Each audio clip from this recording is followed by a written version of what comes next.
Nah, yes, oke. Sorry. Materinya sebetulnya berat karena ini juga diajukan oleh beberapa orang yang sangat serius lagi karena mengalami kesulitan ya. Tapi kemudian memang saya minta Mas Murdok kalau bisa ya jangan berat-berat amat lah gitu ya. Tapi monggo loh Ibu Bapak nanti kalau misalnya mau ada pertanyaan terkait masalah anak-anak yang luka batin atau hal-hal lain ya yang kira-kira membuat kita khawatir, monggo diajukan. Kami berusaha menjawab kalau bisa, kalau enggak ya mungkin di antara kita ada yang menjawab. Kalau enggak juga nanti kita cari jawabannya ya.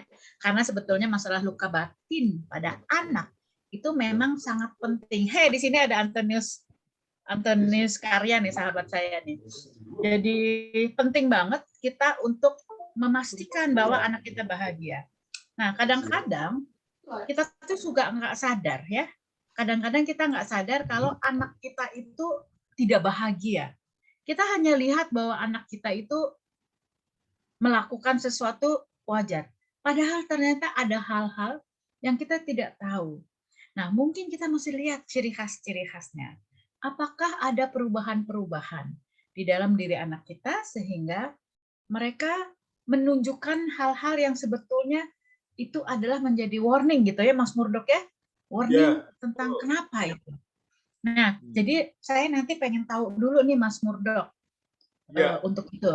Tapi sebelumnya saya mau memperkenalkan diri dulu Ibu Bapak. Ini Mas Murdok ini adalah sahabat saya. Beliau ini adalah psikolog lulusan dari UGM.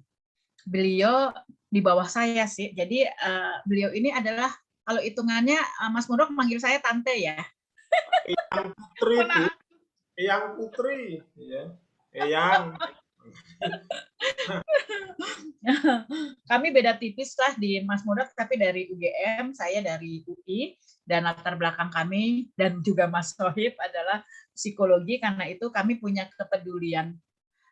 Saya kalau dibilang kepedulian kayaknya hebat banget, tapi punya kepentingan ya, punya concern pada anak-anak. Nah, kalau concernnya pada anak-anak berarti yang harus diberesin orang tuanya ya. Maka saya dan Mas Sohib itu membuat satu WA group bernama Orang Tua Hebat. Di situ kami sering berbagi dan sekarang sih komitmennya baru 2 minggu sekali kita mengadakan webinar dan gratis. Jadi sebetulnya kenapa ini dilakukan? Kita tuh hanya kepengen supaya orang tua itu semakin mesra ya, semakin peduli, semakin tepat melihat anak gitu, apa yang harus dilakukan. Nah, saya sering kali mengatakan begini. Sebetulnya ini ungkapan kebetean ya. Saya bilang sama orang tua yang merusak orang lain yang suruh membetulkan. Gitu. Nah, orang lain itu biasanya mereka datang ke psikolog dan sebagainya. Setelah utus telusur, nah ini yang membuat anak kita menderita itu adalah orang tuanya. Nah, apakah luka batin ini juga karena orang tua atau karena yang lain? Nanti kita akan membahasnya dengan Mas Murdok. Mas Murdok ini sebenarnya lebih banyak awal mulanya adalah lebih banyak di dunia industri ya, di dunia HRD dan sebagainya. Nah, tapi kemudian keseret-seret ke bidang parenting dan beliau ini penulis buku yang sangat produktif. Jadi saya juga kepengen nanti Mas Murdok tolong perkenalkan buku-buku apa saja yang sebetulnya karya Mas Murdok dan yang layak kita baca karena bukunya Mas Murdok itu ringan dan enak banget ya. Ibu Bapak juga nanti mudah-mudahan kita bisa ngelihat ada beragam buku tentang parenting yang juga disiapkan oleh Mas Murdok. Yang saya pernah baca itu adalah leadership parenting ya Mas ya, pernah ada ya? Parenting with leadership. Parenting with leadership itu bagus banget ya. Jadi bagaimana kita kemudian membangun kedisiplinan dengan anak dan sebagainya. Nah, malam ini kita membahas tentang luka batin. Apakah nanti bisa sampai pada penyembuhan? Saya nggak begitu yakin ya. Karena kalau penyembuhan itu kok kayaknya berat banget. Tapi setidaknya Ibu dan Bapak, mari kita mengenali apa saja yang menjadi biang luka batin pada anak. Kemudian bentuknya seperti apa sih kalau anak mengalami luka batin itu? Nah, Ibu Bapak, nanti kalau Anda ada pertanyaan dan Mas Murdok masih menjelaskan, boleh Anda tulis di kolom chat ya supaya nggak lupa. Atau Anda raise hand, di situ bisa raise hand sehingga saya bisa tahu untuk memberi kesempatan Anda untuk bertanya. Ya, kira-kira begitu. Baik, Mas Murdok, apakah kita bisa memulainya sekarang, Mas Murdok? Bisa Boleh, ya? Nah, Wani, sangat boleh. Ya, Nah, baik. sebelum mulai, saya mau nanya Mas Murdok. Ya, Yang paling basic. Mas Murdok tolong jelaskan kepada kita di sini, luka batin, khususnya pada anak itu apa? luka Ya, dan batin. Ya, pada ini khas loh Mas pada anak loh. ya. Artinya apakah Mas Murdok mau menjelaskan luka batin pada anak atau sebetulnya luka batin yang baru terasa di usia dewasa dan sebetulnya terjadinya pada anak. Nah, Mas, monggo jelaskan kepada kita. Ya. Aduh, gambarnya sedih banget itu. Maaf, Wani, apakah slide saya terlihat? Bagus, bagus slide-nya. Bagus, Iya. bagus kelihatan. Yang penting slide saya terlihat, masalah wajah saya nggak terlihat, itu memang dari sananya. Jadi jangan memaksa saya untuk mencerahkan wajah saya ya. Oh ya, Rob. Ya, wajah saya ya. Dari tengah terang benderang lampu tetap nggak kelihatan. Ya.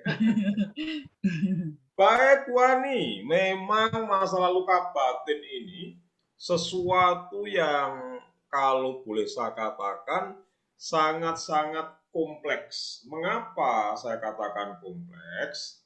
Karena tidak hanya melibatkan satu pihak saja.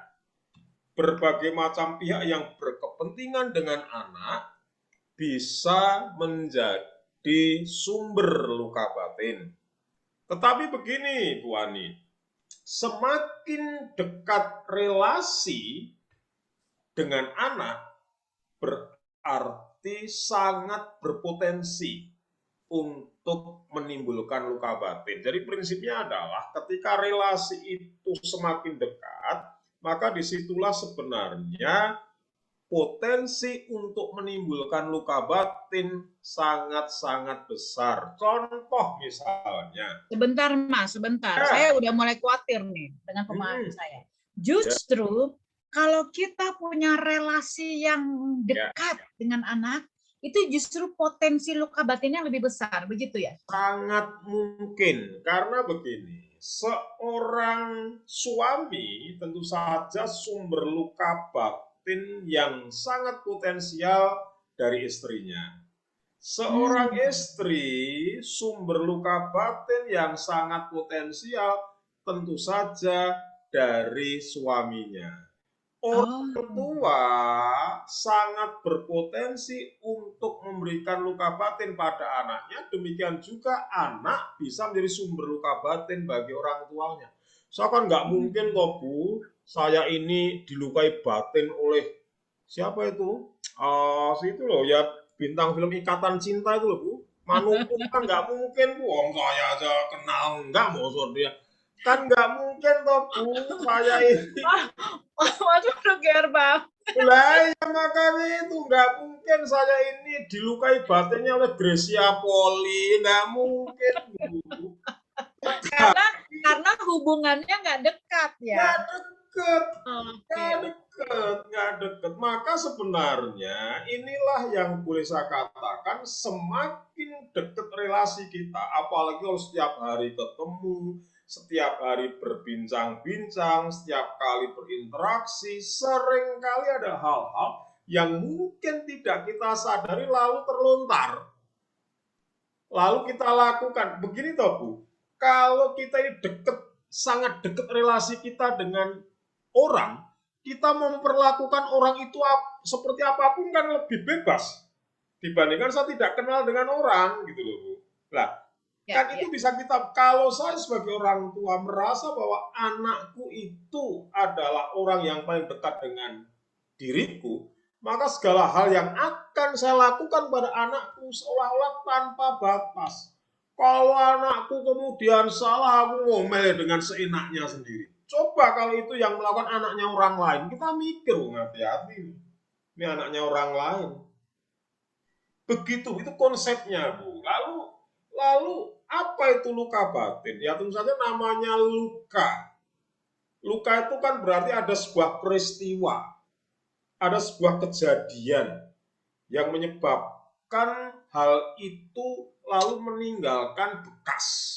Maka setiap kali kita ini terluka pasti ada bekasnya. Dan ini yang jadi kompleks karena yang diluka itu batinnya. Kadang-kadang ukurannya menjadi tidak konkret. Kalau tangan kita kesilet jelas, Bu, bekasnya di mana itu jelas. Sakitnya di mana itu jelas. Sembuhnya itu tandanya apa jelas. Tetapi karena ini batin, lalu batin ini terluka. Lalu yang kadang-kadang bisa ditutupi oleh hal-hal yang bersifat fisik. Contoh, ada anak itu yang kesehariannya itu kok nampaknya riang, nampaknya kemudian bisa ngobrol sama orang tuanya, bisa bermain-main, tetapi seringkali hal itu tidak menjamin bahwa anak tidak mempunyai Lagi masukin kulkas buat makan lem, karena dia bisa dia bisa menutupi dengan hal-hal yang mungkin lebih bisa dia ekspresikan. Lah, kadang-kadang munculnya itu nanti ketika anak sudah mempunyai kekuatan untuk merefleksikan, oh iya ya, waktu kecil aku pernah mengalami seperti ini. Oh iya ya, waktu kecil aku pernah diperlakukan seperti ini. Padahal dalam proses perkembangan dari anak menuju remaja dewasa, mungkin dia mengalami peristiwa-peristiwa yang mungkin mirip sama dengan hal yang pernah dia alami di waktu kecil. Bisa loh, Bu Ani ini lihat wajah saya terluka batinnya, bisa loh, Bu. Karena mungkin dulu pernah ditolak oleh orang yang wajahnya seperti saya, Bu. Karena saya dekat ya. Loh, bisa jadi, Bu. Oh, saya itu pernah kok, Bu, merasa terluka batin dengan Sophia Latjuba, Bu. Karena saya merasa aku pernah ditolak oleh orang yang wajahnya kayak Sophia Latjuba. Artinya apa ini? Ini hal gini, Bu. Ini hal yang kelihatannya menggelikan, tapi bisa saja terjadi. Ada anak yang sudah tidak berhadapan dengan sumber luka batin, tapi kemudian ada peristiwa-peristiwa yang mirip yang dilakukan oleh orang lain bisa memicu hal itu kemudian mengingatkan kembali. Nah, kompleksnya kan di sini, Bu Ani. Ya. Sehingga Ibu Ani, mohon maaf, lalu di sini dikatakan salah satu musibah terbesar bagi anak-anak adalah ketika diasuh oleh orang tua yang pernah mengalami luka batin. Mengapa? Waduh. Karena bisa jadi luka batin yang dialami oleh orang tua ketika dia kecil lalu belum selesai, lalu ditularkan pada anaknya, Bu. Nggak usah orang tua, contoh peristiwa bullying. Ketika senior lalu membuli junior, nanti juniornya ini biasanya membuli juniornya lagi. Karena belum tuntas di sana. Jadi bisa sangat dimungkinkan. Kenapa? Termasuk saya yang berpotensi untuk menimbulkan luka batin pada anak. Mungkin karena ada luka batin yang belum selesai ketika saya ada di fase anak. Karena begitu, Bu. Lah ini Bu Hani, ini yang perlu saya. Jadi bisa jadi loh, luka batin sekarang yang kita munculkan untuk anak kita itu dampak dari luka batin yang pernah kita alami ketika kita kecil belum kita selesaikan sampai hari ini. Hanya kita repress, hanya kita tekan, hanya kita lupakan saja. Kira-kira begitu, Bu. Oke, berarti saya juga pengen tahu, Mas. Jadi titik-titik luka batin itu bisa terjadi tuh kapan aja sih sebenarnya yang paling kritikal? Nah ini titik-titik luka batin kayak judul lagu ya, Bu Ani. Ada titik Puspa, titik Sandura, ya. Tetangga saya namanya titik Mariati, Bu, ya. Bu Ani, kalau kita bicara tentang luka batin, tadi Bu menanyakan, luka luka batin itu apa, Leni? Luka batin adalah formatif dari pengalaman menyakitkan. Berarti sebenarnya yang bisa menimbulkan luka batin adalah karena ada kejadian-kejadian, pengalaman-pengalaman yang menyakitkan. Nah ini. Namun masalahnya Ibu, pengalaman yang satu, pengalaman yang sama dialami oleh anak yang berbeda belum tentu menimbulkan dampak yang sama. Ada anak yang mungkin merasa sakit ketika dibully oleh orang tuanya. Tetapi ada anak yang merasa bulian dari orang tuanya tidak berdampak apa-apa. Karena masing-masing anak mempunyai pertahanan diri yang berbeda, coping behavior yang berbeda, perilaku-perilaku untuk membentengi dirinya. Nah ini yang kadang-kadang tidak kita sadari, oh cuman saya omongin kayak gitu aja kok sakit hati. Padahal dia saya gituan aja nggak apa-apa. Dia, tapi bagian lain belum tentu kekuatannya sama seperti dia gitu loh. Nah ini yang kadang-kadang kita anggap sebagai hal yang, oh cuman saya omelin, cuman saya kata-katain, mohon maaf, goblok saya kata-katain, kok dia nih, bukan masalah cuman, karena setiap anak mempunyai pertahanan diri yang berbeda-beda. Maka ada iklan yang menarik untuk anak, jangan coba-coba. Boleh nyebut produknya ya? Iya, malah iklan minyak kayu putih. Ya, itu Bu Ani, boleh saya bicara? boleh, Chris. Bukan aku, ini Wan. Oh, silakan, gimana? Mau bicara apa? Wen, yuk. Saya ingin menjelaskan luka batin kemungkinan penyakit yang disebabkan oleh mungkin adalah siksaan atau mungkin bulian, mungkin bisa disebutkan dalam singkatnya seperti itu. Aku pikir tadi kamu lalu aku ingin dan sekali anak itu apa? Gimana, Wen? Sudah tahu. Betul, Sudah, Wen. Wen. Oke, betul sekali. Terima kasih, Wen ya. Penjelasannya bagus banget. Betul ya. Jadi Wen ya. sudah menyimpulkan bahwa bentuk cacian, siksaan tidak hanya siksaan fisik loh, Wen ya. Siksaan itu bisa siksaan verbal. Jadi ada anak yang secara fisik tidak pernah tersiksa, tapi secara verbal disiksa, dikatain ini, dan itu menjadi pengalaman yang menyakitkan. Maka sebenarnya menjadi luka batin kalau itu merupakan pengalaman yang menyakitkan dan terjadinya secara terus-menerus, lalu menjadi hal yang diinternalisasikan oleh anak. Oh jadi aku itu seperti itu ya. Oh jadi aku itu dianggap sebagai anak yang tidak berguna ya. Jadi aku itu anak ya, dan sebagainya. Sehingga kalau kita bicara tentang kapan terjadinya, ini yang menarik ini. Yang pertama, bisa terjadi ketika anak dalam kandungan, Bu Ani. Wow. Oh, terutama ketika sang ibu mengalami peristiwa-peristiwa yang tidak menyenangkan. Jadi ada seorang ibu yang ketika masa mengandung, mohon maaf, dia sedang tidak rukun dengan suaminya, mendapat perlakuan-perlakuan yang tidak baik oleh suaminya, mungkin oleh mertuanya dan sebagainya, lalu berpengaruh reaksi-reaksi dari sang ibu.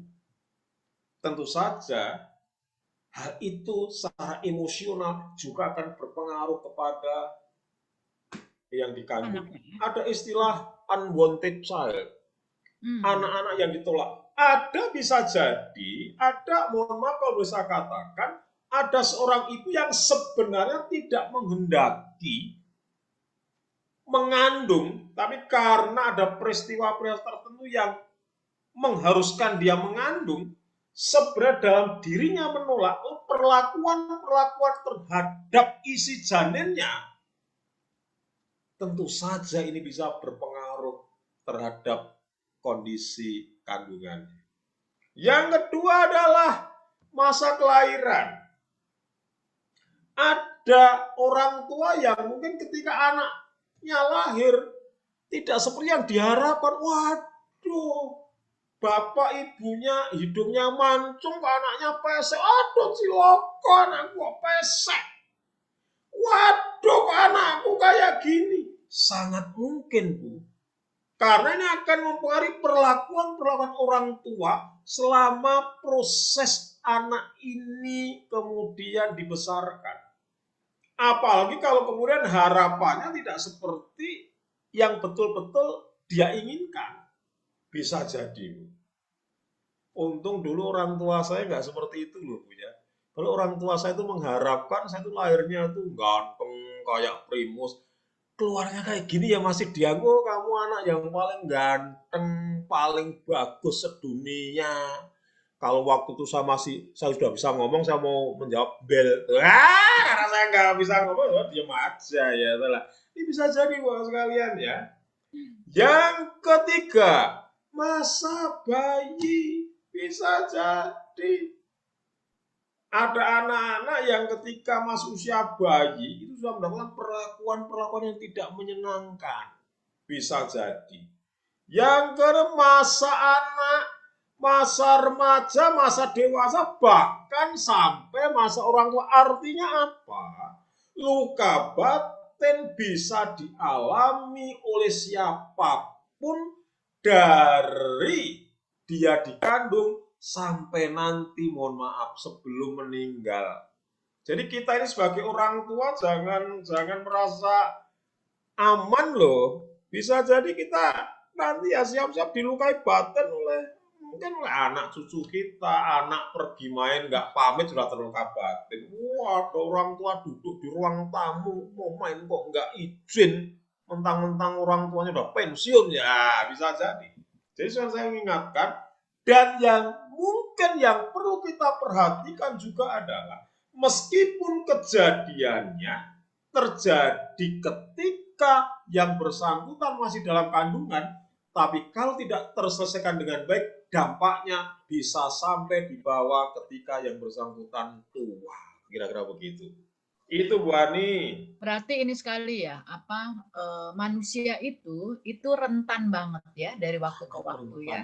Karena ini di baru satu faktor loh Bu ya. Iya, belum ini baru satu faktor. Pribadi yang dekat lagi, misalnya dari gurunya, dari teman dekatnya, dari teman bermainnya, dari pacarnya, dari mertuanya. Bayangkan Bu, sebenarnya sumber luka batin itu sangat banyak. Dan berapa hari berapa kali seseorang dalam satu hari mendapatkan hal-hal yang berpotensi untuk menjadikan dirinya terluka batinnya.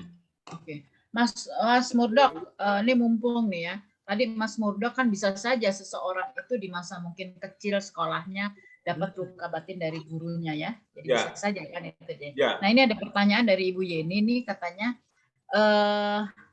beliau sendiri adalah seorang guru TK. Dia bertanya gini, apakah akan berpengaruh terhadap anak-anak didik saya apabila misalnya saya adalah guru yang memiliki luka batin pada masa kecil yang belum sembuh. Nah, itu apakah kemudian berpengaruh pada muridnya? Ya, begini Ibu, bisa berpengaruh negatif dan juga bisa berpengaruh positif. Begini, ada seseorang yang merasa luka batin karena waktu kecil dalam tanda petik dihina misalnya.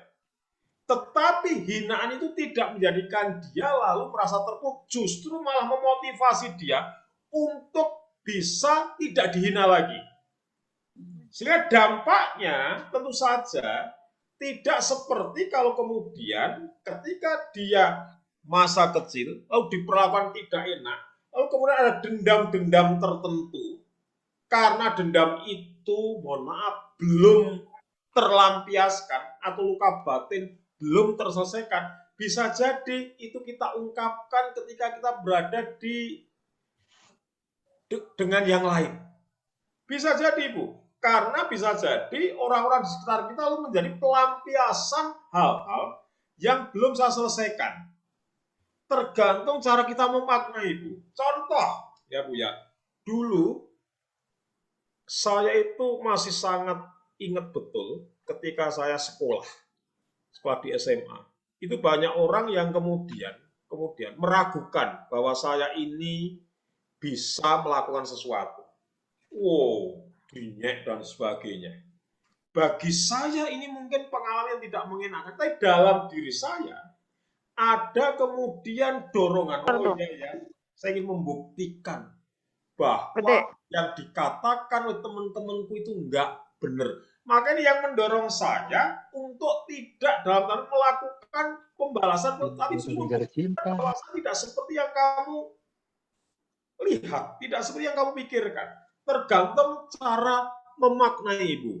Tetapi kalau memang itu belum bisa kita selesaikan, lalu itu menjadi hal-hal yang mengganggu diri kita, terutama ketika kita berrelasi dengan orang lain, maka sebaiknya itu harus diselesaikan dulu. Iya. Saya takut artinya, kemudian kehidupan di bawah sadar kita lalu distimulasi oleh hal-hal yang mungkin itu mirip kejadian ketika kita kecil. Itu bisa memicu kita untuk mengungkapkan sesuatu yang mungkin tidak bisa kita kendalikan. Kira-kira begitu, Ibu. Iya. Berarti kan gini, pertanyaan Ibu Yeni ini berarti sangat rentan ya untuk anak kecil mendapatkan peristiwa yang kemudian menjadi luka batin buat dia, padahal itu sebetulnya dampak dari perilaku guru yang juga luka batinnya belum selesai. Jadi ini berbahaya banget ya. Oke, jadi Ibu Yeni itu ya jawabannya ya. Jadi apabila seorang guru punya luka batin ya harus diberesin dulu, karena kalau enggak kasihan anaknya. Karena mungkin ada perilaku-perilaku yang ekstrim dari si yang luka batin tersebut, sehingga menjadi sesuatu yang aneh buat si anak, dan kemudian anak menjadi luka batin juga karena perlakuan yang nggak beres itu. Gitu ya, Bu ya. Nah, ini juga ada pertanyaan Mas Murdok dari Pak Hari Imam Wahyudi. Selamat malam Pak Murdok. Terapi apa yang dapat untuk mereka yang mengalami luka batin karena pernah mengalami sex abuse pada waktu kecil? Ya. Nah, ini agak spesial banget nih Mas ya. Begini Pak, kalau sudah berhubungan terapi, lalu kemudian si korban sudah menunjukkan perilaku-perilaku tertentu yang mengganggu perkembangannya, saya hanya bisa menyarankan bawa ke profesional, Pak. Bawa ke ahlinya. Udah itu saja, Pak. Karena butuh perlakuan treatment yang khusus, Pak. Apalagi kalau anak sudah mengalami trauma tertentu terhadap figur tercontoh misalnya. Beberapa waktu yang lalu kemudian ada seorang ibu yang membawa anaknya datang ke saya. Sama kasusnya. Kasusnya itu si anak mengaku bahwa dia pernah diperlakukan tidak senonoh oleh temannya. Lalu dibawa ke saya mengatakan, kalau memang anak ini sudah menunjukkan perilaku-perilaku yang dalam tanda petik menunjukkan dia trauma, karena sudah setiap kali dia didekati oleh laki-laki, dia teriak histeris, dia nangis dan sebagainya, bahkan dia sembunyi, nutup pintu, tidak mau, termasuk ketika didekati oleh ayahnya, dia tidak mau. Jadi, dia sudah menggeneralisasikan bahwa semua laki-laki akan memperlakukanku seperti itu. Kalau memang sudah ada tanda-tanda seperti itu, Pak, mohon maaf, silakan dibawa ke ahlinya. Karena tentu saja nanti ada terapi-terapi yang betul-betul bisa terukur. Karena ini tidak hanya cukup konseling, tapi mesti ada intervensi-intervensi tertentu, Pak. Begitu, Bapak, menurut saya. Makanya saya itu kalau sudah ada hal-hal tertentu, mohon maaf, saya dengan rendah hati mengatakan, mohon maaf, saya tidak punya kompetensi untuk seperti itu. Silakan ke ahlinya. Karena mungkin ada terapi farmakologi, mungkin diberi obat dulu, penenang dan sebagainya. Kira begitu, Bu. Bu Ani mungkin mau nambahin. Karena kalau udah seperti ini Pak Hari, itu juga memang harus melalui investigasi yang pas Ya. dan biasanya spesifik untuk kasus itu. Mungkin sama-sama sex abuse misalnya gitu, tapi terapinya bisa berbeda gitu ya. Jadi memang harus ke ahlinya sebetulnya yang tepat. Jadi kita belum tahu ya Mas Murdok ya untuk mengatakan karena terapi itu banyak sekali jenisnya, apa yang sesuai dengan orang itu. Ya. Oke. Terima kasih. Ini ada pertanyaan dari Ibu Linda. Ini kelihatannya bagus juga nih. Pertanyaannya, permasalahan orang tua yang memiliki anak ABK ya, anak berkebutuhan khusus, adalah dia tuh belum bisa terima dengan lapang dada dengan anak ABK-nya itu. Berarti hal ini bisa nggak menjadi luka batin pada anak, karena kan menjadi unwanted child kali gitu ya. Tidak bisa. Apakah ini menjadi salah satu faktor penyebab sehingga ABK itu nggak bisa mengembangkan diri? Gimana Mas Murdok? Bisa kalau kemudian belum terimanya kita, lalu kita ungkapkan gitu loh. Karena ada ketika orang belum terima, lalu diungkapkan, misalnya, mohon maaf, ada yang kemudian karena terima, kalau ketika anak ini melakukan hal-hal yang tidak benar, lalu kamu memang sumber sial bagi keluarga. Tidak jatuh, Mama. Aduh. Bukan mama kayak gini, Tuhan papa bisa. Jadi kalau memang itu berpotensi menjadi sumber luka batin anak ya, mau tidak mau harus dibereskan dulu Ibu. Karena kalau itu tidak dibereskan, saya takut kalau kemudian secara spontan lalu keluar hal-hal yang sebenarnya itu bisa kita kendalikan.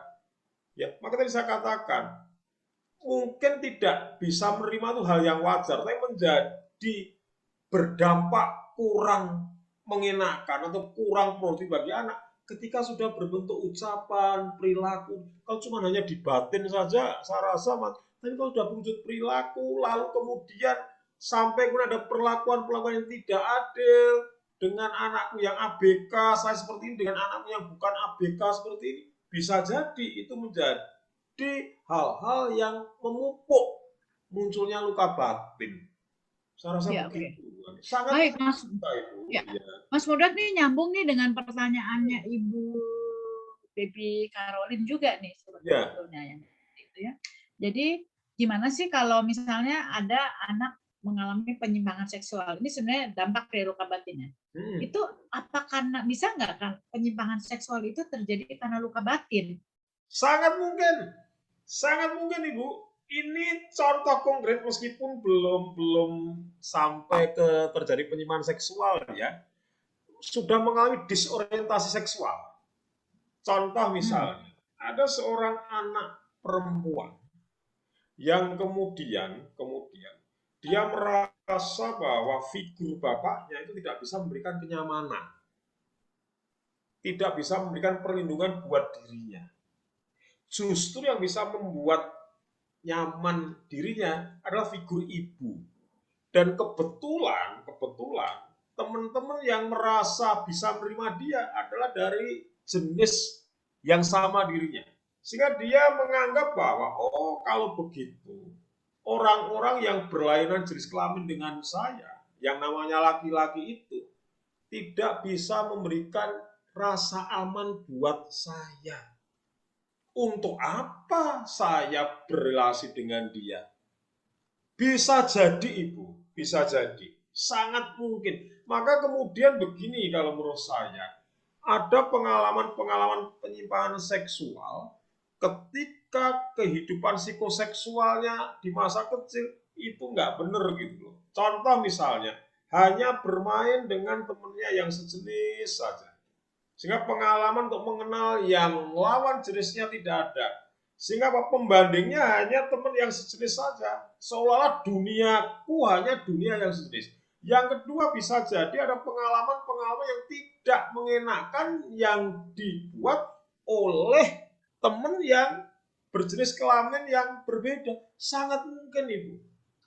Maka mohon maaf Bu ya, kadang-kadang ada sekolah yang homogen, entah itu laki-laki semua entah itu perempuan semua, kalau kemudian ruang lingkup pergaulannya hanya sebatas teman sekolahnya, itu juga tidak akan menyehatkan perkembangan psikoseksualnya. Saya ini produk dari sekolah laki-laki semua.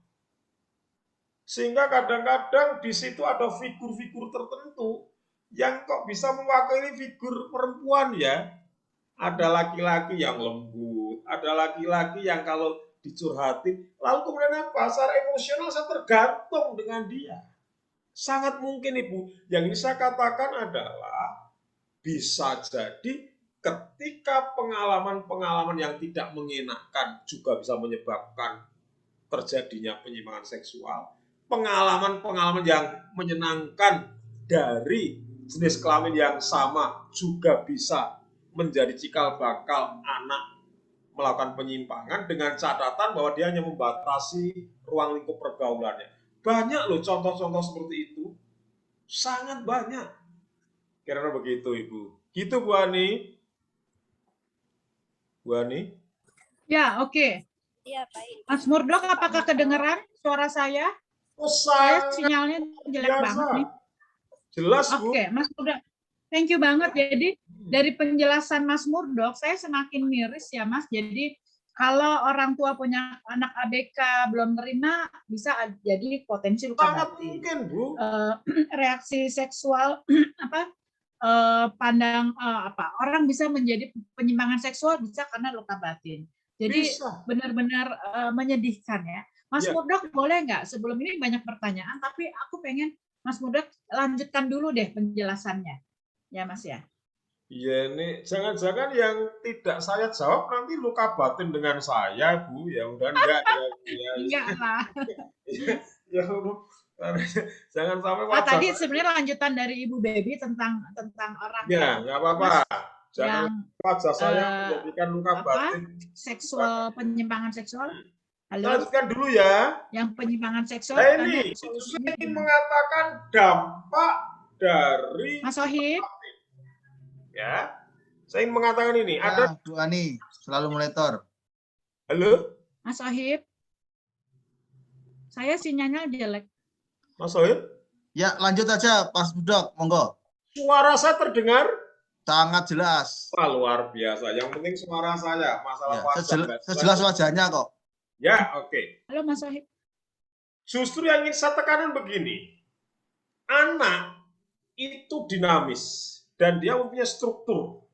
Yang pertama adalah struktur yang berhubungan dengan pikirannya, lalu fisiknya, lalu emosinya, lalu kemudian ada istilahnya suara hati. Ini berkaitan. Saya cuma mengatakan begini. Ketika anak itu mengalami luka batin, maka bisa berdampak kemana-mana. Karena luka batin yang dialami oleh seorang anak itu bisa kemudian menjadikan kekeruan emosi. Ketika emosi seorang anak keruh, maka pengaruhnya bisa ke intelektual anak itu. Maka ada beberapa anak yang sebenarnya cerdas, tetapi karena banyak luka batin yang dia miliki, maka kecerdasannya itu tidak diungkapkan, tidak dimunculkan. Ada anak yang sebenarnya fisiknya sehat, tapi karena banyak mengalami luka batin yang kemudian menjadikan emosinya keruh, maka seringkali dia merasa kok ada sesuatu yang tidak beres pada tubuhnya. Yang itu yang disebut dengan psikosomatis. Ada anak yang mengeluh, asam lambungku kok naik, kok jantungku kelihatannya berdebar-debar terus. Dicekkan ke dokter anak, sehat.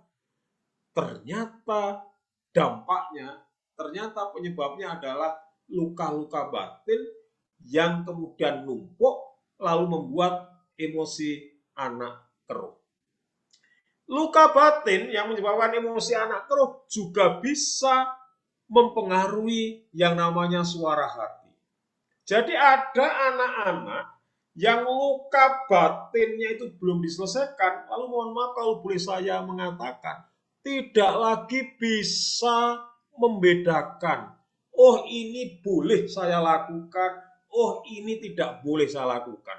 Ada banyak peristiwa, anak-anak melakukan hal-hal yang melanggar norma-norma tertentu, entah itu norma kesopanan, norma susila, karena salah satunya dia ingin mengungkapkan luka batin yang belum diselesaikan.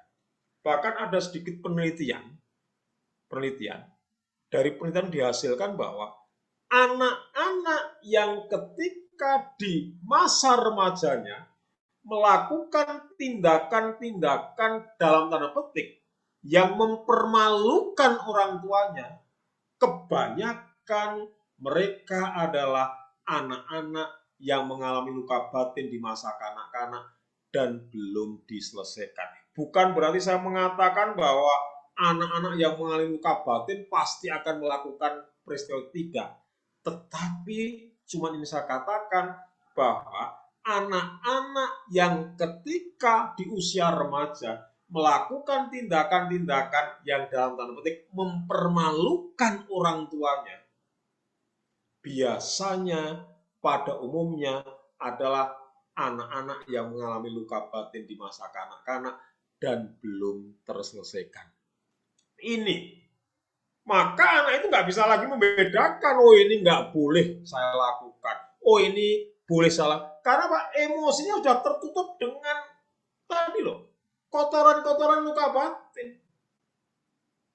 Dan itu kadang-kadang dilakukan oleh orang-orang dekat dengan dirinya secara bersamaan. Bayangkan, kalau misalnya dalam satu rumah ada 5 orang anggota keluarga, satu figur ngomongin 2 kalimat yang tidak menyenangkan, ditambah ini 3, sudah 5, kali berapa bulan, kali berapa tahun, maka ada yang mengatakan begini, ketika anak seseorang itu mengalami luka batin misalnya selama 3 tahun, maka dia perlu waktu 3 tahun juga untuk proses penyembuhannya.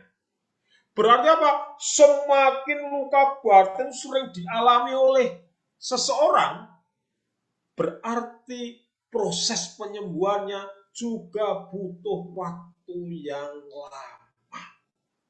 Kira-kira begitu. Mas Heb monitor? Ya, Mas Murdok. Nah, ini monitor?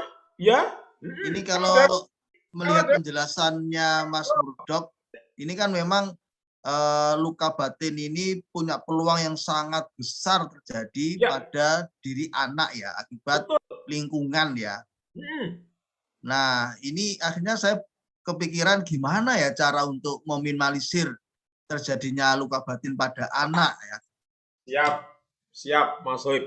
Itu ada di slide berikutnya Mas Soib. Ini Mas Soib luar biasa loh ya. Slide-nya belum saya tampilkan sudah ngerti apa yang mau saya sampaikan. Oh, ini kalau nggak punya keahlian sulap nggak mungkin. Saya lihat wajahnya Mas Murdok langsung lihat slide belakangnya ya. Wah. Pasti Mas. Jadi sebenarnya begini.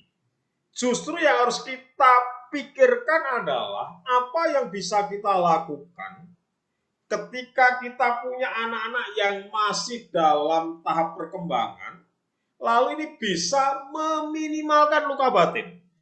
Kalau menghilangkan, saya rasa itu terlalu ideal. Tetapi kalau meminimalkan atau mengantisipasi supaya tidak sampai muncul luka batin yang kemudian betul-betul itu menjadi peristiwa traumatik, lalu tidak terbawa-bawa sampai anak nanti remaja atau dewasa, saya rasa ini bisa kita lakukan mulai saat ini.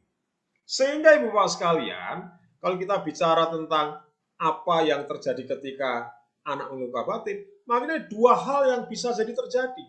Ada anak-anak yang secara emosionalnya dan intelektualnya itu mohon maaf kalau boleh saya katakan rendah. Ini betul betul-betul berarti anak ini mengalami peristiwa traumatik yang belum selesai. Artinya apa? Pengendalian emosinya kurang, lalu kemampuan intelektualnya juga kurang.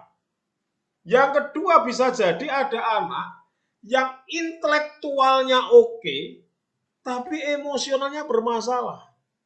Mohon maaf Ibu Bapak sekalian, beberapa waktu yang lalu ada anak itu yang secara intelektual cerdas sekali.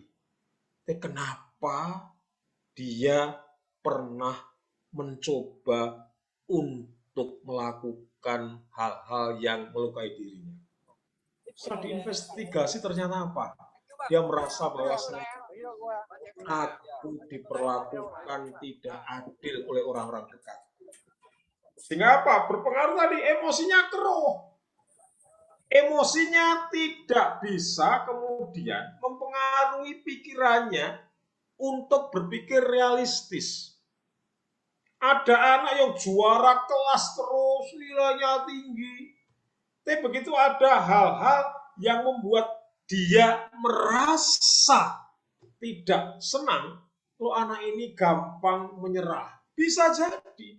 Jadi luka batin ini sebenarnya pengaruhnya tidak hanya bisa dilihat ketika anak remaja dewasa. Anak ketika masa kecil pun bisa jadi sudah mulai terlihat ada anak yang ada kesukaan sedikit sudah menyerah.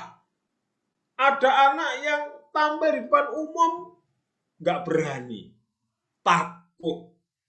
Setelah ditanya kenapa kamu takut? Karena kalau aku ngomong seringkali di rumah dimarahin oleh orang tuaku. Bisa jadi. Ada anak yang kemudian secara intelektualnya kurang, tapi emosinya bagus. Memang ini yang kita harapkan, intelektual dan emosionalnya berkembang bersama-sama. Ini saya cuma ingin mengatakan bahwa intelektual dan emosional seharusnya bisa berkembang secara bersama-sama. Dengan catatan, kalau kemudian kita bisa meminimalkan atau mengantisipasi hal-hal yang bisa mengganggu kehidupan emosi seseorang. Ini faktor penyebabnya. Ini yang seringkali kekerasan fisik. Lalu kemarin ada yang tanya, Pak, kekerasan fisik yang seperti apa Pak ya? Yang bisa menimbulkan luka batin. Kalau misalnya saya cuma jewer, saya cuma nyentil, saya cuma nyubit, apakah bisa itu menjadi faktor penyebab? Kalau itu kita lakukan secara konsisten, terus-menerus, lalu kemudian dianggap oleh anak sebagai bentuk dalam tanda petik bahwa orang tuaku tidak menerima diriku, sangat mungkin itu bisa menjadi salah satu faktor penyebab luka batin. Bisa jadi. Sekali lagi tadi saya katakan, kan cuma saya cubit Pak. Bukan cumannya, tapi peristiwa nyubitnya ini yang akan direkam oleh anak. Kan tidak sakit, bukan tidak sakitnya, tapi peristiwa nyubitnya ini yang akan dimaknai oleh anak bahwa orang tuaku menolak diriku. Kekerasan, apalagi kekerasan fisik yang sampai kemudian seperti itu. Kekerasan verbal. Jadi kadang-kadang ada di antara kita, termasuk saya, itu ketika kita memanggil anak dengan julukan tertentu, lalu anak itu merasa senang, itu kita anggap sebagai sesuatu yang biasa saja. Tidak. Kadang-kadang itu malah untuk guyonan. Misalnya, mohon maaf, ada anak kita yang kemudian gendut. Ya, wow, si gendut, ayo.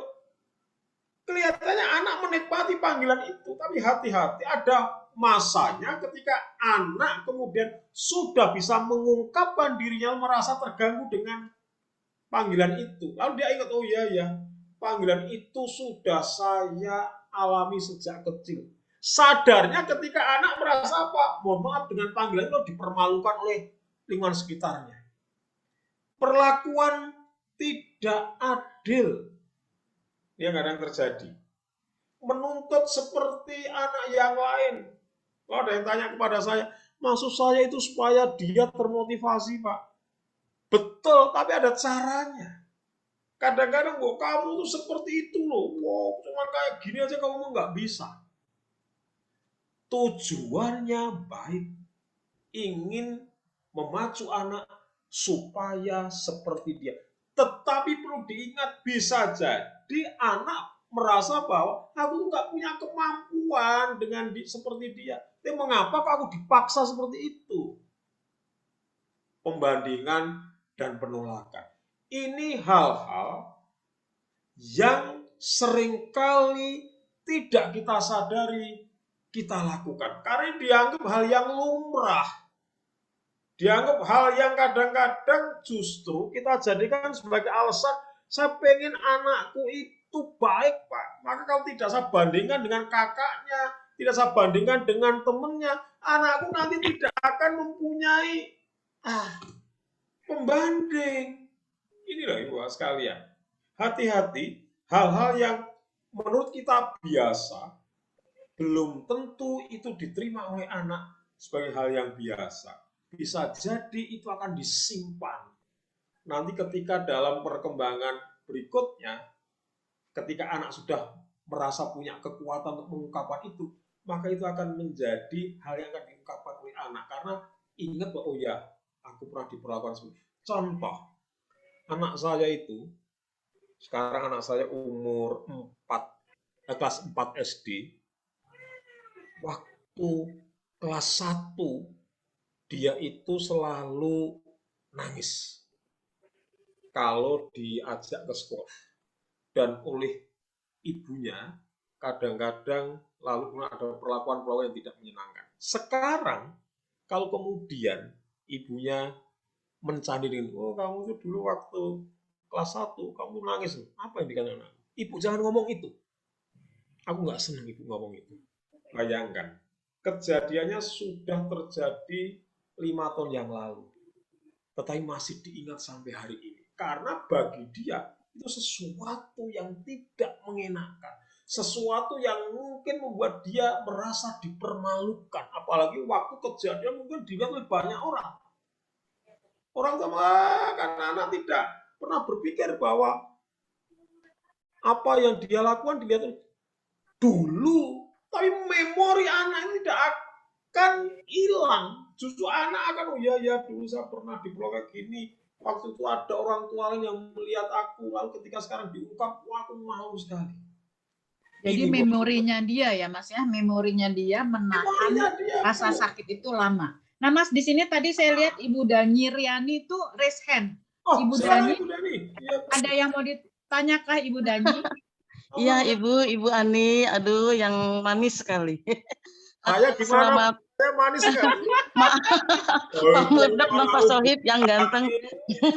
Batin loh Bu.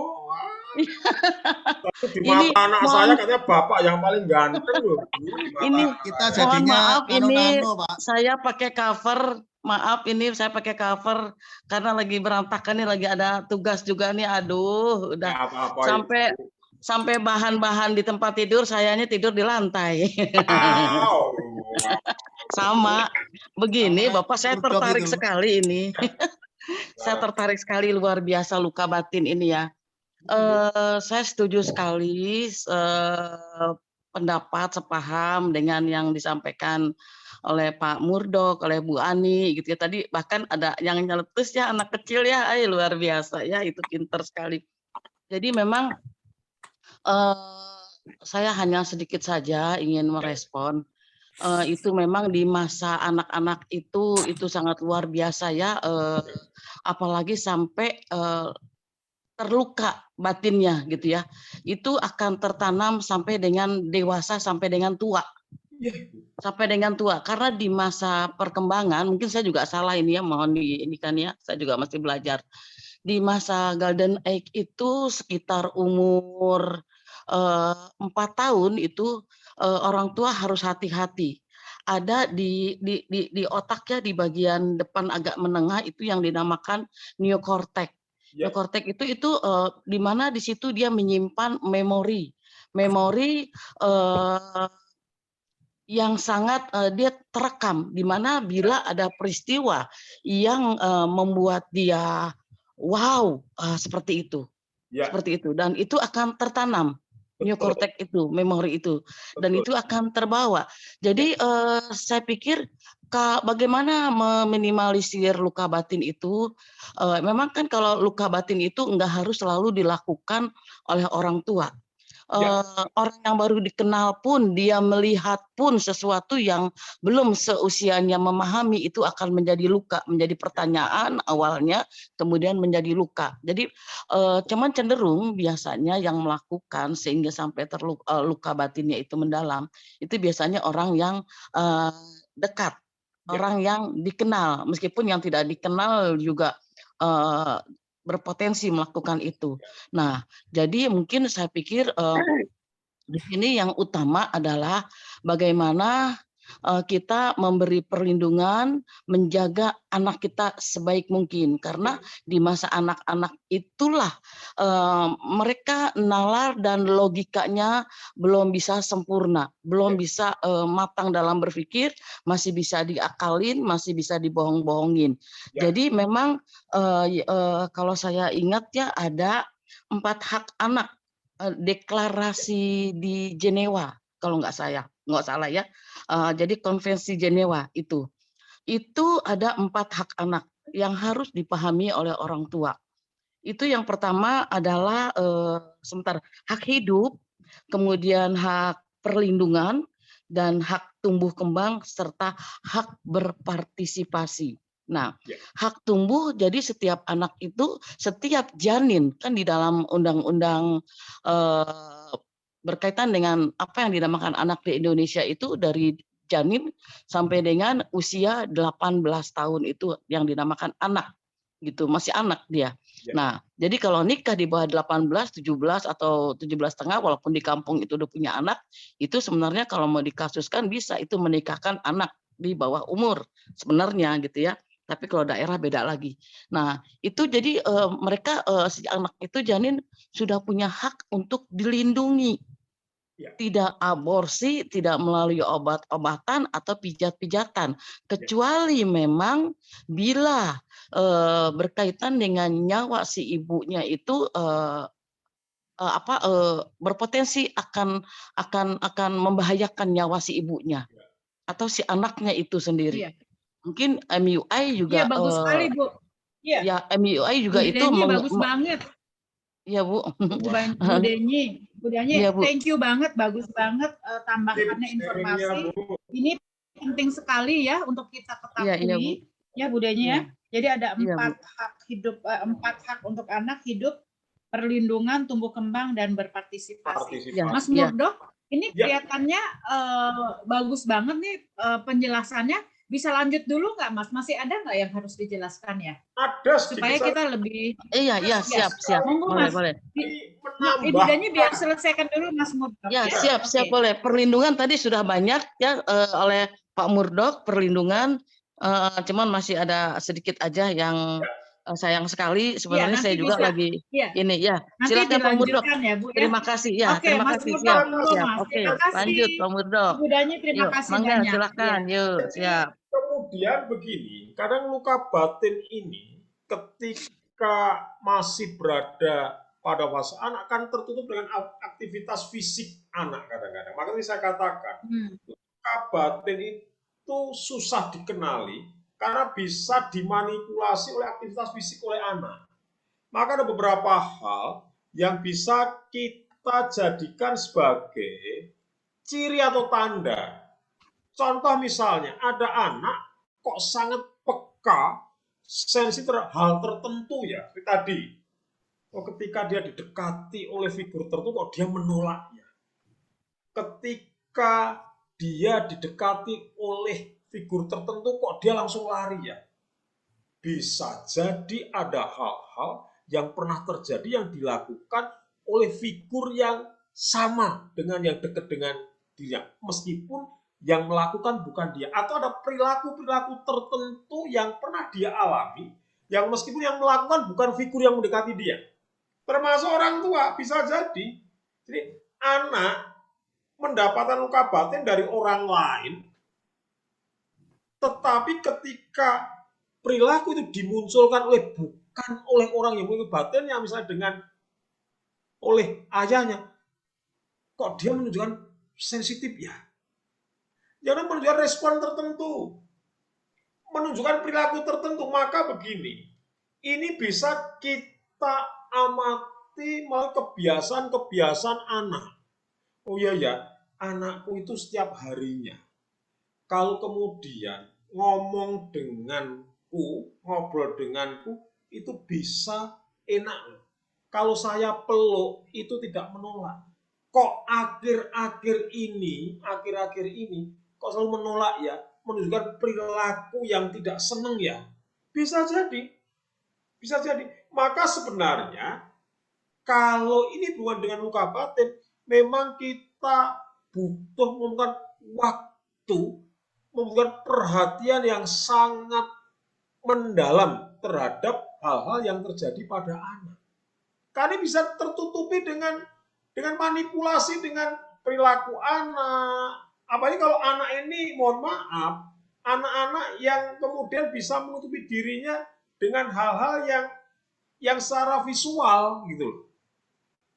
Maka kemudian yang bisa kita lakukan adalah bagaimana saya mendalami hal-hal, kok anakku beberapa hari ini kok melakukan hal yang berbeda seperti biasanya ya. Memang ini menjadi susah kalau kemudian, mohon maaf, dalam kesehariannya kita tidak pernah memantau perilaku anak. Ini menjadi susah. Apalagi kalau kita termasuk orang-orang yang sibuk, orang tua yang sibuk, yang ketemu anak ketika hanya waktu-waktu tertentu, sehingga kita tidak bisa membandingkan apa yang pernah terjadi anak di periode-periode sebelumnya. Dan yang berikutnya, ini yang dapat dilakukan, komunikasi antar pribadi menjadi penting. Maka bisa juga dilakukan ketika kita tanya. Biasanya saya mencoba dengan anak saya. Yang saya lakukan adalah saya tanya, Dek, selama ini ada nggak ucapan Bapak atau perlakuan Bapak yang membuat kamu sakit hati? Saya membiasakan itu saya. Lalu asertif, membiasakan anak boleh terbuka dengan kita. Boleh memberikan feedback kepada kita. Boleh mengkritisi omongan kita. Boleh mengkritisi sikap kita. Boleh katarsis. Katarsis itu apa? Mengungkapkan apa yang dia rasakan. Lalu membantu mengenali. Membantu mengenali bisa kita lakukan kalau kemudian kita sering bertanya tentang hal-hal yang pernah dia alami atau hal-hal yang mungkin terjadi selama satu hari ini, terutama hal-hal yang tidak mengenakan buat dia.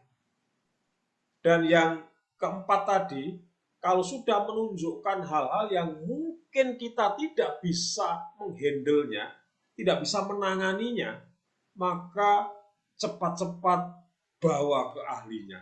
Seperti yang dialami oleh anak saya waktu kelas 1, meskipun saya psikolog. Waktu itu karena saya merasa susah untuk meyakinkan anak saya untuk melakukan seperti yang saya inginkan, maka saya bawa ke psikolog. Betul, meskipun yang dikatakan psikolog itu persis sama dengan yang saya katakan, tapi ternyata anak saya lebih percaya kepada psikolog lain. Nah, ini silakan nih, Bapak udah nggak dipercaya anaknya, kira-kira begitu. Ya, saya rasa itu Bu Ani. Iya. Bu Ani, ya. Iya, thank you banget Mas, menarik banget ini sehingga menimbulkan banyak pertanyaan. Ya. Saya coba nih ada pertanyaan yang tadi belum sempat terjawab dari Ibu Diana ya, kalau nggak salah ya. Ya.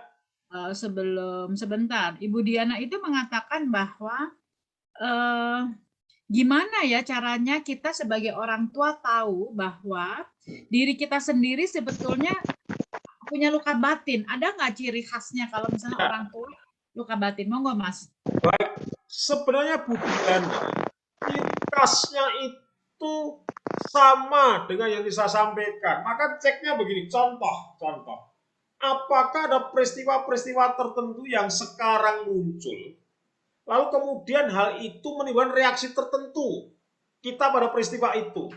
Contoh begini, ada seorang atasan itu yang ketika dia marah kepada bawahannya atau marah kepada anaknya, dia bisa melakukan hal yang di luar kendalinya.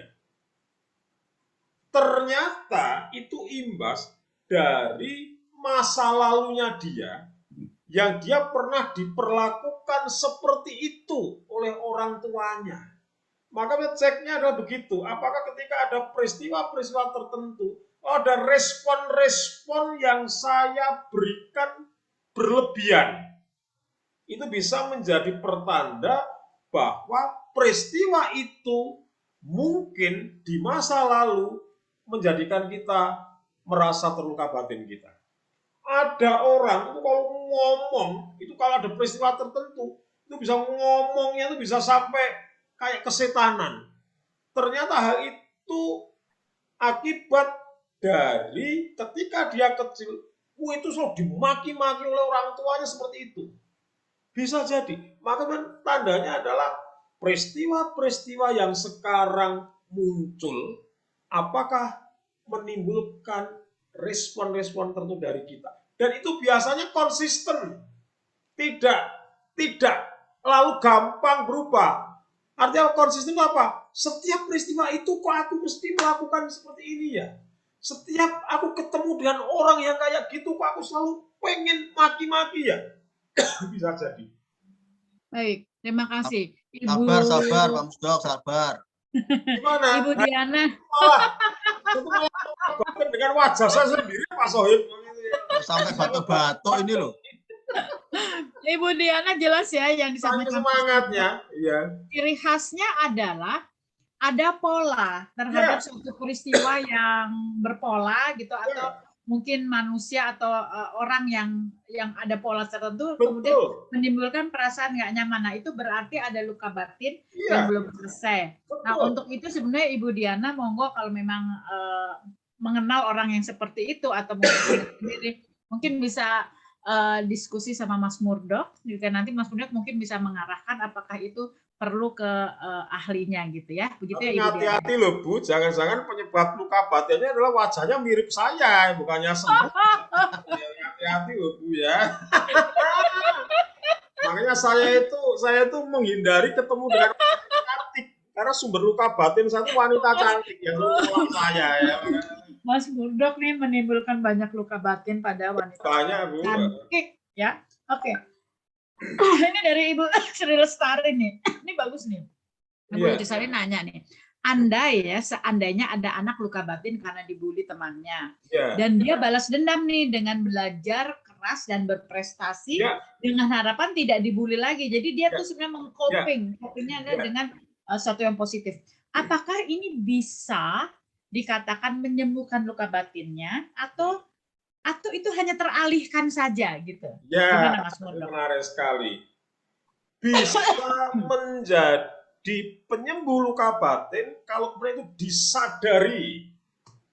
disadari bahwa memang itu direncanakan untuk saya lakukan, sehingga yang sumber luka batin itu saya alihkan pada hal-hal yang positif. Tapi bisa hanya sebagai pengalihan kalau itu tidak saya sadari. Begini, hanya supaya saya tidak dibully lagi, lalu saya akan melakukan itu gitu loh Bu. Jadi ini lebih, kalau yang satu tadi bukan hanya karena saya tidak bisa, tapi saya ingin membuktikan. Jadi konsisten bahwa saya tidak seperti itu, bahwa di balik bulianmu ada sesuatu yang bisa saya ungkapkan, yang bisa saya buktikan. Tetapi kalau supaya saya tidak dibully, maka bukan itu. Maka sebenarnya penyadarannya adalah bahwa arahkan pada potensi-potensi yang dimiliki oleh anak itu, bukan hanya Dek, supaya kamu nggak dibully ya, coba kamu. Itu hanya pengalihan. Tapi kalau ini adalah bahwa aku berpotensi, Karena mungkin sumber buliannya orang anggap aku tidak berpotensi, lalu aku berpotensi, itu habis gitu loh, Bu. Kira-kira begitu, Bu. Ya. Bisa itu pengalian. Setuju, Mas. Ya. Ya, oke, terima kasih. Setuju. Artinya kan gini, Mas. Sebagai orang tua, ini kalau kita bicara tentang bully ya. Sebagai orang tua sebetulnya pada saat memotivasi anak supaya dia mampu melawan pembuli itu pun juga hati-hati ya, supaya arahnya itu tepat. Apakah itu the true healing ya, maksudnya dia memang menyembuhkan benar dirinya atau hanya sekedar untuk melawan yang nggak sejati gitu ya. Aduh, ini benar-benar ini ya, maksudnya bagaimana pengembangan pribadi anak itu kita betul-betul harus ngikutin, disesuaikan dengan kebutuhan anak itu. Betul. Wow, luar biasa Mas. Mas, ini ada lagi satu dari Ibu Syulik ya. Nah, saya mau tanya, apakah luka batin ini bisa sembuh 100% atau masih ada sedikit di dalam dirinya sendiri, tapi bisa di-manage karena ada pengalaman hidupnya pada masa lalu? Itu Ibu Galak. Saya senang dengan kata-kata yang terakhir. Bisa di-manage, Ibu. Bisa di-manage. Kalau 100% sembuh, kok ini terlalu idealis. Tetapi kalau di-manage, artinya di-manage itu apa? Saya bisa melakukan pengendalian diri terhadap hal menjadikan mengelola. Jadi meskipun ada penyebab yang muncul lagi, saya tidak berdampak pada itu karena saya bisa melakukan pengelolaan diri. Jadi luka batin seperti ini, Bu. Seperti, mohon maaf, koreng. Ketika Ibu terluka di kaki, lalu ada bekasnya, dan bekas itu lalu kemudian Ibu garuk, itu nanti akan lecet. Seperti itu, Ibu. Nah, lecetnya ini yang kadang-kadang kalau tidak kita manage, justru akan menimbulkan luka lagi, luka lama terkuak kembali. Tetapi kalau jadi kayak luka baru lagi ya Mas ya? Gimana, ya, Bu? Oke. Ya, jadi jadi luka baru jadi nggak sembuh-sembuh gitu. Betul. Maka saya senang sekali ada kata-kata memanage, mengelola. Itu justru lebih realistis, Ibu. Karena banyak orang yang menekan, karena ada mungkin aku bisa memaafkan, tapi aku nggak bisa melupakan. Lah ini yang terjadi kan begitu. Memaafkan tapi nggak bisa melupakan. Artinya masih disimpan terus ini. Nah, ketika disimpan ada situasi yang kemudian merangsang apa yang muncul lagi, kadang-kadang pemunculannya justru tidak dikendalikan, tidak terkendali. Tapi kalau kita bisa mengelola, saya sadar, oh iya pernah ada luka batin yang saya alami, sekarang muncul, saya bisa mengelola diri saya karena pengalaman-pengalaman hidup tadi, Ibu.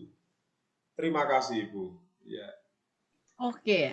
Ibu Bapak, apakah ada yang masih mau bertanya? Kita masih ada waktu kira-kira 10-an menit. Kalau mau sampai jam 9 ya. Mungkin ini Bu Ani, Pak. Enggak, silahkan. Ya. Kan memang sangat mungkin ya bahwa kita sebagai orang tua itu bisa memberikan luka batin kepada anak. Iya. Karena memang kita pun punya pengalaman dan katalah ya tidak mungkin sempurna ya dalam jalan hidup kita gitu ya. Nah, proses untuk kita menyadari bahwa kita punya luka batin yang itu kita harapkan tidak kita tularkan ke anak. Itu apakah dengan kita sering melihat dalam diri gitu ya, kita kasih waktu sejenak beberapa waktu untuk melihat ya diri kita sendiri, itu akan bisa sangat membantu ya untuk proses penyadaran bahwa kita punya sekian banyak luka batin gitu ya. Pripun, Mas Mudok? Sangat setuju, Mas. Refleksi diri itu menjadi penting. Bahkan kadang-kadang saya mengistilahkan membiarkan diri kita masuk ke alam kesepian. Lalu menelusur hal-hal apa yang mungkin hari ini saya ucapkan, saya lakukan yang kira-kira tidak bisa diterima oleh anak, membuat anak kemudian merasa tidak nyaman. Yang kedua, kalau kemudian tadi memberi kesempatan pada orang lain, memberi feedback kepada kita, saya rasa. Dan ini baru saya lakukan, terus terang aja, ini bukan sesuatu yang mudah, susah. Terutama ketika kita membiarkan orang yang memberikan feedback kepada kita, kadang-kadang kita ini arogan. Apalagi sebagai bapak yang merasa menentukan di rumah, kok ada anak umur 9 tahun kok ngomongin bapaknya kayak gini. Nah, saya rasa ini bisa menjadi budaya loh. Kalau tadi saya refleksi, kontemplasi, membiarkan saya masuk ke dalam alam keheningan, lalu kemudian bisa meminta orang untuk memberikan feedback kepada kita. Kalau saya begini, kalau pengalaman saya bisa membuat namanya personal attachment, orang yang dekat dengan saya, yang bisa memantau keseharian kita, terutama relasi kita dengan anak, itu hal apa yang membuat anak merasa kemudian merasa tersakiti dan sebagainya. Kira begitu, Mas Sohib. Saya sangat setuju, Mas Sohib. Ya. Ini yang pertanyaannya. Jadi refleksi ya sebetulnya. Ya, pertanyaannya Mbak atau Bu Tri Hardini sudah tadi, Bu Ani, yang terkait dengan anak belum. Oh, Dan ya. ini bagus ini pertanyaan. Monggo. Nah, boleh saya bacakan ya, Mas Murdok ya. Jadi Mbak Tri Handini itu tadi Hardini menulis belum selesai. Saya pikir dia mengagumi Mas Murdok. Selamat malam Mas Murdok. Gitu. Ternyata ada pertanyaan ya. Mas Murdok selamat malam. Ibu Tri mana sih Ibu Tri? Saya mau menanyakan solusi atas masalah yang terjadi pada anaknya Ibu Tri ya, di mana dia sangat takut jika bertemu dengan guru sekolahnya, baik tatap muka langsung maupun lewat Zoom, karena sering dibully, istilahnya dibully ya, mungkin dikomentari lah ya gitu, dengan verbal. Contohnya, kalau tidak bisa menjawab itu dimarahi, dibanding-bandingkan dengan anak lain yang lebih pintar. Dan ini sering terjadi sehingga efeknya setiap kali mau pelajaran guru tersebut dia merasa resah. Kasihan ya anaknya ya. Gimana Mas Murdok ini? Kalau memang sumber luka batinnya jelas, kalau saya akan berkomunikasi dengan sumber luka batin itu. Iya, komunikasi dengan guru. Ceritakan bahwa dampak dari guru mengatakan ini seperti ini, artinya bukan berarti kita itu kemudian mengharapkan guru lalu tidak. Enggak, ada cara lain untuk kemudian memotivasi anak. Contoh misalnya, kadang-kadang saya ini juga dulu juga sering membandingkan anak saya dengan anak yang berprestasi. Sekarang caranya saya ubah. Justru saya bertanya kepada anak saya, Dek, supaya kamu nanti bisa seperti dia, apa yang bisa kamu lakukan? Itu yang bisa saya lakukan. Atau misalnya, Dek, supaya nilaimu baik, itu apa sih yang bisa kamu lakukan? Ini kan sebenarnya kontennya sama, tapi hanya caranya saja. Sama Bu, kalau menurut saya, kalau memang itu yang menjadi sumber luka batin, jelas, kalau menurut saya silakan berkomunikasi dengan sumber luka batin itu. Sampaikan bahwa kok anak kami seperti ini. Bukan berarti kita mengingat anak guru tidak boleh mengingatkan anak. Mungkin ada cara-cara lain, karena tidak semua anak bisa diperlakukan dengan cara yang sama. Maka kenapa dari kemarin saya mengatakan guru, pendidik, siapapun yang berhubungan dengan anak perlu yang namanya parenting. Karena kadang-kadang kita menyamaratakan, kalau dengan anak saya ginikan ternyata berhasil, maka dengan semua anak saya akan melakukan dengan cara yang sama. Beda. Memang ini capek, iya. Betul Bu, jadi Bu Tri ya, emang kalau memang seperti ini memang sangat penting untuk kita berkomunikasi dengan sekolah. Dengan guru tersebut, katakan baik-baik, tidak dengan menuduh. Jadi gurunya pun juga belajar. Ya, kita pun juga kadang-kadang kan guru tidak Ibu guru tidak selalu benar gitu. Artinya ya kita sama-sama memberi masukan gitu ya Mas Murdok ya. Ya, Oke. betul. Ini ada pertanyaan lagi Mas Terima Murdok. kasih Pak Murdok, Bu Ani. Sama-sama Ibu. Ya, terima kasih Bu. Saya sangat bersyukur sekali karena ini sudah sekian lama saya pendam. Ya Ibu. Kadang-kalanya kalau saya mau menghadap ke sekolah, saya udah ada ketakutan tersendiri. Ya. Takut saya diting atau bagaimana, Bu. Jadi Ya Ibu. satu yang sungguh, saya pun juga akhirnya gimana ya, nggak kuat aja gitu ngadepi anak saya. Kadang-kalanya setiap, umpamanya besok ada pelajaran itu, siang tadi itu dia sudah resah begitu, sudah uring-uringan, sampai seperti itu gitu loh Bu. Terus saya bilang, ya sebagai ibu juga pokoknya ngayem-ngayemin gitu, nggak usah gila gitu. Tunggu tinggal hanya sekian bulan saja, saya bilang gitu. Nanti sudah nggak sekolah di situ kok. Saya hanya begitu saja. Karena saya ada ketakutan seperti itu, Bu Ani dan Pak Murdok. Jadi mohon maaf kalau saya bercerita seperti ini. Nggak apa-apa Ibu. Sampai terbawa nangis. Nggak apa-apa Ibu. Karena saya sangat bisa memahami Bu. Karena begini Bu, kalau ini tidak terselesaikan, meskipun putra atau putri Ibu sudah tidak dengan guru yang bersangkutan, nanti ada model guru yang seperti dia, itu bisa memicu lagi, Bu.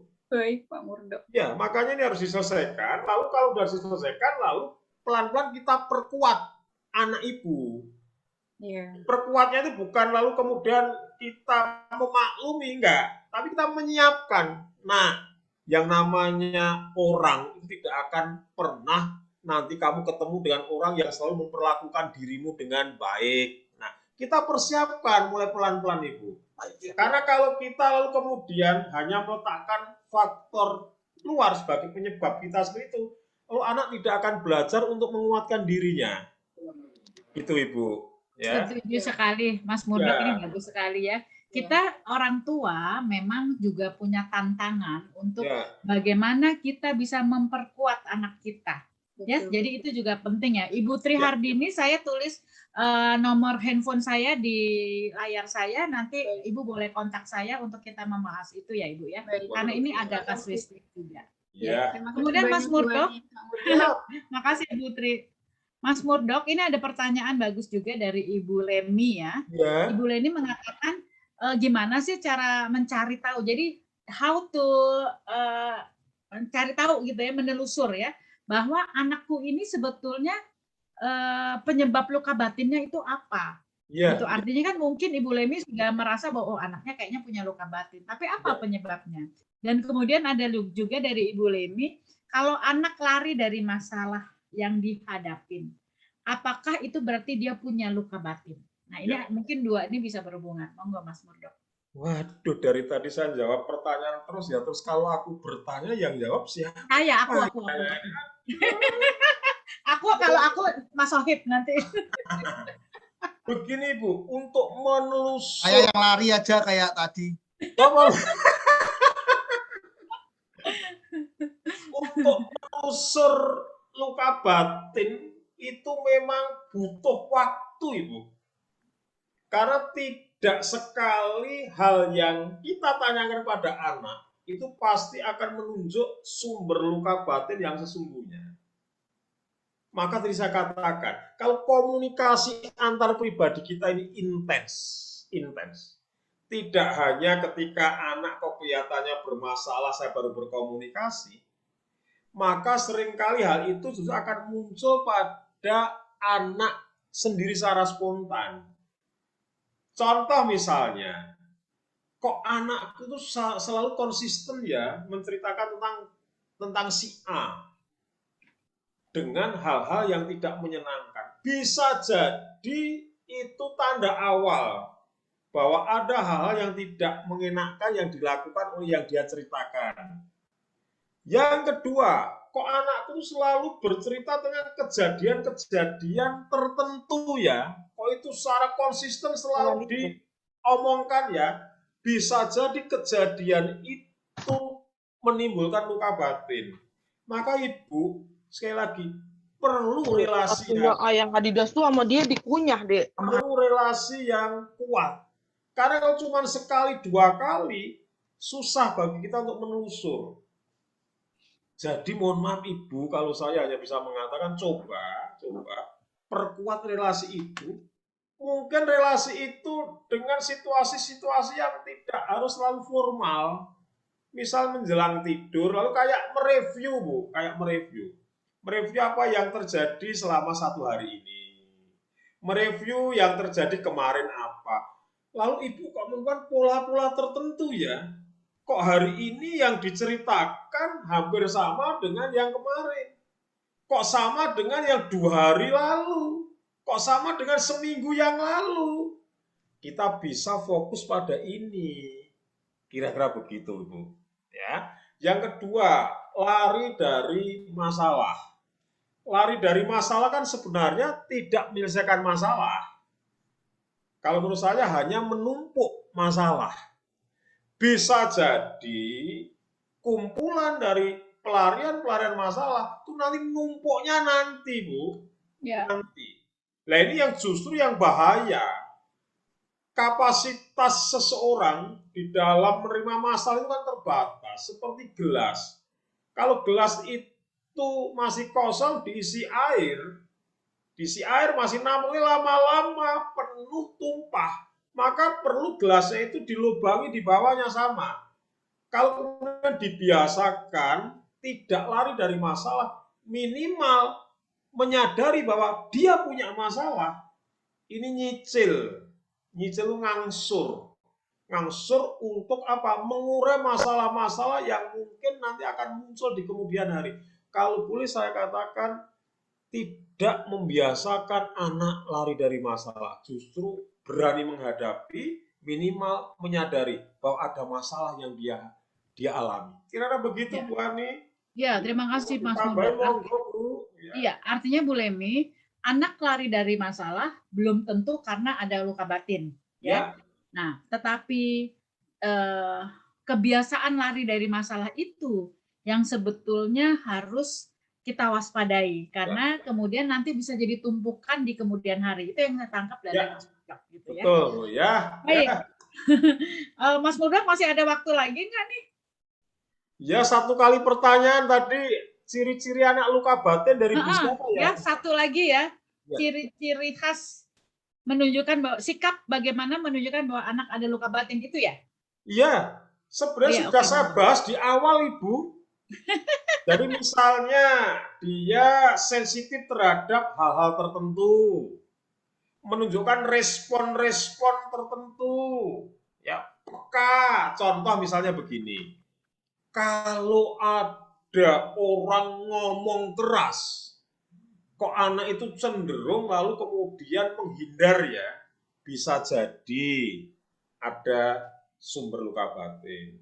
Kalau dia itu berhadapan dengan figur tertentu seperti tadi yang disampaikan Bu Tri tadi ya, kalau dia itu menghadapi besok mau ketemu dengan guru si A, kok sudah mengalami hal-hal yang tertentu ya, bisa jadi itu pertanda luka batin. Begitu Ibu, ini membutuhkan sekali lagi membutuhkan kepekaan kita. Karena tadi bisa jadi itu tertutup oleh aktivitas fisik anak, akan tertutup oleh hal-hal yang menjadi kesukaan anak, itu akan tertutup gitu loh. Kok tiba-tiba anakku hari ini menyendiri ya beberapa hari ini? Ya, bisa jadi Bu. Padahal biasanya dia itu bergaul dengan adik-adiknya, bergaul dengan kok akhir-akhir ini kok dia menarik diri ya. Patut diduga Ibu ada peristiwa-peristiwa tertentu. Kok beberapa hari ini kok dia senang di kamar ya. Padahal biasanya dia itu tidak suka tiduran di kamar. Kok ini beberapa hari kok tiduran di kamar ya. Patut diduga ada peristiwa-peristiwa tertentu yang dia alami. Kira-kira begitu Ibu. Ya Bu ya. Bu siapa tadi yang menanyakan Mas Sohib? Bu siapa tadi ya? Bu Lemi atau siapa? Iya, Ibu Bapak. Pak kalau Nah ini, anak tidak mau sekolah. Ada beberapa kemungkinan, Bu. Maka perlu ditanya, apa yang menyebabkan dia tidak mau sekolah? Misalnya, takut. Apa yang menyebabkan dia takut ke sekolah? Bisa jadi bukan karena gurunya, bisa jadi karena teman-temannya. Bisa jadi bukan karena gurunya atau teman-temannya, bisa jadi karena mata pelajarannya. Bisa jadi, Ibu. Ini kompleks, Ibu. Kalau anak tidak mau melakukan sesuatu, itu sumber penyebabnya biasa tidak tunggal. Tetapi kita perlu menginvestigasi, perlu menanyakan, perlu kemudian mengklarifikasi. Kenapa kamu kok tidak mau sekolah? Bosen. Apa yang menyebabkan kamu bosen? Terus, Ibu, seperti itu. Mohon maaf kalau saya tidak bisa mengatakan penyebabnya tunggal, tidak. Kami perlu klarifikasi, perlu investigasi, perlu tanya jawab yang mendalam. Kira-kira begitu. Ya Mas Soeb, monggo saya kembalikan ke Mas Soeb, luar biasa. Sekali lagi Bapak sekalian ya, terima kasih Bapak sekalian ya, saya bicara seperti ini bukan karena saya berhasil, ya tidak. Justru saya masih belajar ini ya, jadi kita sama belajar. Maka terima kasih sharing-sharingnya luar biasa. Baik Mas Murdok, terima kasih banyak. Mas Sohib, thank you banget. Sorry saya bolak-balik ke pentang nih. Ini udah jam 9 lebih, mohon maaf Ibu Bapak ini udah melebihi. Jadi hari ini menarik sekali yang dibahas oleh Mas Murdok. Tentunya masih banyak pertanyaan dari kita. Ada juga pertanyaan tadi beberapa di chat yang belum sempat terjawab. Nanti saya cek lagi ya. Mas Murdok, thank you banget. Sama-sama. Banyak sekali luka batin pada anak. Itu mungkin penyebabnya juga kita sebagai orang tua. Dan bagaimana kita kemudian bisa peka terhadap itu. Dan tadi Mas Murdok sudah menjelaskan secara sederhana. Apa itu luka batin, kapan itu terjadi, dan bagaimana ciri-cirinya. Mas Murdok nanti boleh ya materi Mas Murdok di drop di WA grup kita ya. Boleh, sangat ya. Boleh. Supaya bisa mungkin dibaca-baca lagi sama Bapak dan Ibu yang ada di grup. Ya. Nah, saya juga ingin sedikit menambahkan, bukan menambah, yang menyimpulkan.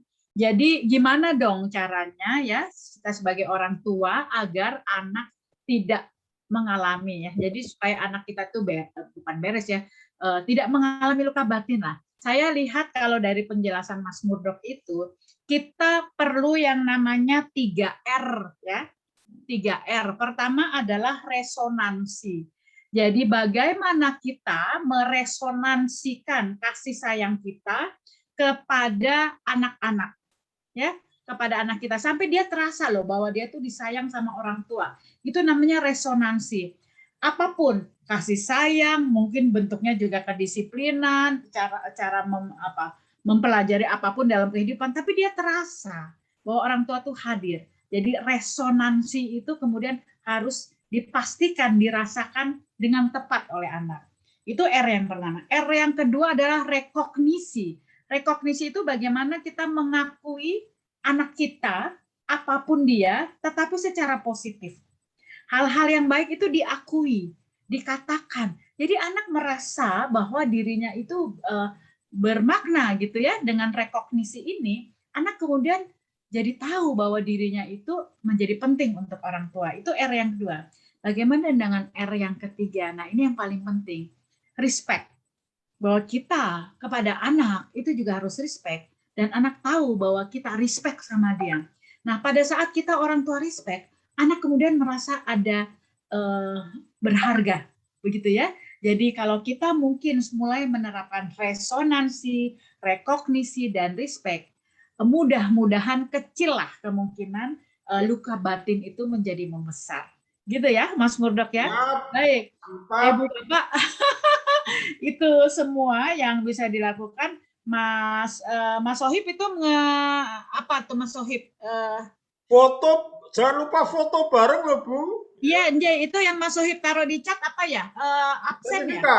Itu grup yang ada yang ngecat belum masuk di grup. Oh iya, silakan. Monggo, itu adalah grup. Silakan Ibu Bapak yang belum masuk ke grup orang tua hebat ya Mas Sohib ya? Ya, betul. Ya, kita jadi ibu bapak, monggo silahkan bergabung di WA grup orang tua hebat. Itu setiap hari Mas Murdok juga memberikan pencerahan, kadang-kadang saya dan Mas Sohib juga. Jadi kita bisa berkomunikasi di sana. Ya. Dan sebulan 2 kali kami mengadakan gratis webinar seperti ini. Tetapi juga kalau seandainya ada yang mau mengisi, tadi kayak Ibu Dani dan sebagainya mau mengisi, monggo nanti kita pertimbangkan dari kontennya gitu ya. Oke, biasanya ada Mbak Foni yang itu Mas suka foto. Ada nggak Mbak Foni? Oke. Teman kita. Atau dari Mas Sohib ya, foto ya Mas? Kayaknya sudah difoto tuh sama Bu Ani. Iya, tadi saya foto tapi masih dalam tertutup. Monggo sekarang Ibu Bapak open kamera. Mas Sohib, nah Mbak Vivin kok Mbak Foni. Mbak Vivin tuh ada tuh teman saya, tukang foto. Open kamera Bu Bapak, ya nggak usah pakai lipstick Bu, langsung aja. Monggo buka kamera, kita akan berfoto dulu Ibu dan Bapak. Di foto sama Ibu Vivin. Siap-siap. Jangan menulis dulu ya, supaya nggak ketutup ya ininya. Jangan menulis dulu, dicap. Iya, ada 3 sheet ini. Ya. Oke, sudah semua dengan gaya masing-masing ya. Ya Mbak Vivi. Ya. Kalah sama Pak Murdok ini. Oke, 1, 2, 3. Siap terus Bu ya, kita nggak tahu di slide mana, jadi siap terus. Jempolnya diganti Pak Murdok. Oh ini ya. Ya, monggo. Nah, Sudah. kurang 1 lagi. Ya. 1, 2, 3. Oke. Terima Ya. kasih Bu Bapak. Baik, terima kasih banyak Ibu Bapak. Terima kasih Mas Murdok, maaf. Ya. Kalau ada pertanyaan kita lanjutkan di WA grup ya. Ya. Terima kasih. Terima kasih. Selamat malam. Terima kasih Bu Ani, Mas Murdok. Selalu sehat. Terima kasih Mas Dari Murdok Bali. semuanya. Terima kasih banyak Ibu. Luar biasa. Terima kasih Bu Ani, terima Iya, kasih Pak Ibu Tri, Murdok. terima kasih. Sama-sama. Terima kasih semuanya. Ibu Tri boleh kontak saya ya. Bu Lemi, terima kasih. Bu, minta dimasukin lagi Bu di WA chat Bu, Oke, WA siap. grup. Karena Ya. saya sempat keluar Bu. Ye, monggo nanti aku masukkan. Terima kasih. Ibu Chandra, terima kasih. Mohon pamit Bu. Ye, terima kasih Bu Lemi. Ibu Sriani, terima kasih. Terima kasih banyak. Saya end ruangannya ya. Terima kasih Ibu-ibu.